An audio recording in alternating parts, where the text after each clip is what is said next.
आज ना डब्यासाठी शिमला मिरचीची भाजी बनणार होती। शिमला मिरची म्हणलं की कोणालाच आवडत नाही आणि त्यात नाश्ता पण बोरिंग केला असता तर मग काय बोलणी खायचंच काम होतं। म्हणून आज ठरवलं की एका अंड्यापासून एकाला नाश्ता बनवायचा, तो पण पोटभर।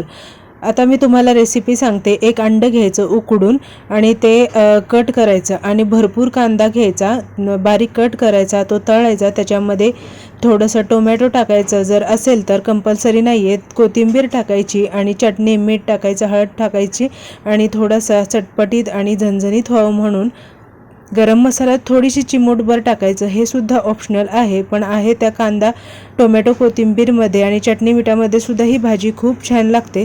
आता माझ्या मोबाईलची क्लिअरिटी एवढी काही खास नाही, त्यामुळे व्हिडिओमध्ये तुम्हाला एवढं व्यवस्थित दिसत नसेल, पण दिसायलाही खूप सुंदर आणि एकदम छान अशी ही भाजी दिसते।